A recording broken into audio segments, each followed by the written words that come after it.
માન્ય વડીલો, વાલા ભાઈ બહેનો તથા નાના નાના બાળકોને જેની સવાણીના વંદન. યદા યદા હિ ધર્મસ્ય ગ્લાનિર્ભવતિ ભારત અભ્યુત્થાનમ ધર્મસ્ય તદાત્માનમ સૃજામ્યહમ. તમને ખબર છે આ શ્લોક કોણે કહ્યો છે? કોઈ કહેશે?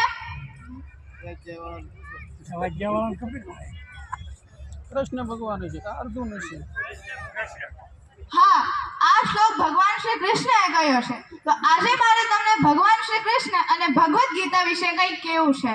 કહેવાય છે કે તમે જો કોઈ પણ મુશ્કેલીમાં પડો તો તેનો રસ્તો ભગવદ્ ગીતામાંથી હંમેશા જરૂર મળે છે. તમે જો કોઈ પણ મુશ્કેલીમાં આવો ત્યારે ભગવદ્ ગીતાનું કોઈ પણ એક પેજ ખોલો અને તેને વાંચો. તમને તે મુશ્કેલીમાંથી બહાર નીકળવાનો રસ્તો જરૂર મળશે.